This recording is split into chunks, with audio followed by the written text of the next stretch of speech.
বিরতির পর স্বাগত। তপশিলি জাতি কল্যাণ দপ্তরের উদ্যোগে দেখা গেছে এক মহা অনুষ্ঠানের আয়োজন করতে। জানা যায়, তপশিলি জাতি কল্যাণ দপ্তরের উদ্যোগে তপশিলি জাতি লাভার্থীদের মধ্যে পাম্প মেশিন, বাদ্যযন্ত্র, চর্মশিল্পী, সাফাই কর্মী এবং ক্ষুদ্র ব্যবসায়ীদের জন্য আর্থিক সাহায্য প্রদান করা হয়।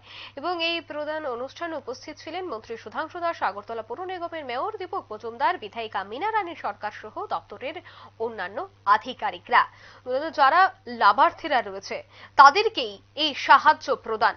সামনে রয়েছে লোকসভা নির্বাচন, তাই রাজনৈতিক মহল মনে করছেন যে এই লোকসভা নির্বাচনের প্রাক মুহূর্তে লাভার্থীদের খুশি করতেই, তাদের মন জয় করতেই একের পর এক আর্থিক সাহায্য সহ বিভিন্ন প্রকল্প হাতে তুলে দেওয়া হচ্ছে। সে বিষয়কে কেন্দ্র করে বা আজকের এই অনুষ্ঠানকে কেন্দ্র করে উপস্থিত অতিথিরা কি বলছেন শোনাবো। অনেক মহিলারা সংসার ছেড়ে দিয়ে তো পালিয়ে যাচ্ছে, কারণ তার স্বামী দিনরাত্র মদমত্ত অবস্থায় থাকে। মাথায় রাখবেন, শুধু আর্থিক উন্নতি করলেই চলে না, আত্মার উন্নতিও দরকার, মানসিক উন্নতিও দরকার, শান্তি সম্প্রীতিও দরকার পরিবারে। তার জন্য এসসি কমিউনিটির মানুষ যারা আছেন, দায়িত্ব নিতে হবে আপনাদেরকে গার্জিয়ান হিসাবে। আপনাদের পরিবারের ছেলেমেয়েরা যাতে আগামী দিন ধ্বংস না হয়, সেই পথে যেন এগিয়ে না যায়।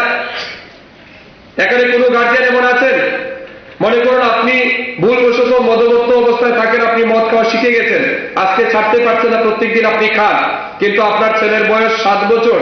আপনি কি চান যে আপনার ছেলেটা আপনার মতো মদুতি হোক আগামী দিন? কেউ চায় এটা? কেউ চায়? কেউ চায় না। যদি কেউ না চেয়ে থাকেন, যদি আপনি আপনার সন্তানের ভালো জীবন উপহার দিতে চান, ভালো চান, তাহলে আমি বলবো এখন থেকে নিজেকে শুধরে নিন, নিজের এলাকার পরিবেশটাকে সুন্দর করুন, যাতে করে আগামী দিন আমাদের তপশিলি জাতি মানুষের অর্থনৈতিক সামাজিক বিকাশ সম্ভব হয় অন্যান্য সমাজের সাথে তাল মিলিয়ে। এটা দায়িত্ব নিতে হবে। এটা আমাদের জন্য আজ অভিশাপ, মাথায় রাখবেন। এটা বর্তমান সমাজের জন্য সবচেয়ে বড় অভিশাপ। ভারতবর্ষ স্বাধীন হয়েছে 1947 সালে। আমরা বর্তমানে স্বাধীন দেশের নাগরিক। আমরা ব্রিটিশের দ্বারা কিংবা অন্যান্য কোনো বিদেশিদের দ্বারা আমরা পরিচালিত হচ্ছি না। আমরা আমাদের স্বদেশী প্রশাসনের মাধ্যমে, আমাদের দ্বারা নির্বাচিত সরকারের মাধ্যমে আমাদের রাষ্ট্র, আমাদের রাজ্য পরিচালিত হচ্ছে। কিন্তু আজও আমরা পরাধীন আছি কার কাছে? আমরা পরাধীন নেশার কাছে, আমরা পরাধীন কুসংস্কারের কাছে, আমরা পরাধীন আজও কুপ্রথার কাছে, আমরা আজও পরাধীন খারাপ মানসিকতার কাছে। এই মানসিকতাগুলির শৃঙ্খল ভেঙে দিতে হবে আমাদের কাছ থেকে। এর বিরুদ্ধে আমাদের আন্দোলন গড়ে তুলতে হবে। Doctor B.R.. আম্বেদকর একজন নিম্ন সম্প্রদায়ের তপশিলি জাতি কল্যাণের তপশিলি জাতি অংশের মানুষ হয়েও যে তার ছাত্রাবস্থায় যাকে কেউ এক গ্লাস জল পর্যন্ত দিত না, যার এক্সিস্টেন্স কেউ মানত না, সেই ডক্টর বি.আর. আম্বেদকর আজ পুরো ভারতবর্ষকে পথ দেখাচ্ছেন। তার সংবিধানে আজ পুরো ভারতবর্ষ চলে। সেই সম্প্রদায়ের মানুষ আপনারা আমরা, মাথায় রাখবেন, তিনি বলেছিলেন life should be great rather than long life. লম্বা জীবন বাঁচার চাইতে গুরুত্বপূর্ণ জীবন বাঁচা উচিত। তাই এই জীবনে যেন গুরুত্ব থাকে।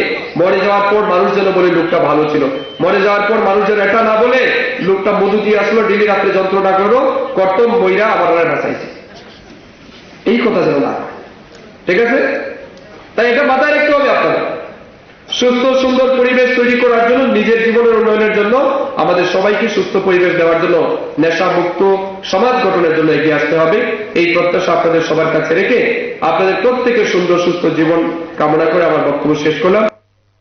আপনারা শুনলেন মন্ত্রী সুধাংশু দাসের বক্তব্য। আগরতলা রবীন্দ্র ভবন আজকে এই অনুষ্ঠানটির আয়োজন করা হয়েছে তপশিলি জাতি কল্যাণ দপ্তরের উদ্যোগে, যেখানে আর্থিক সাহায্য প্রদান করা হয় লাভার্থীদের মধ্যে।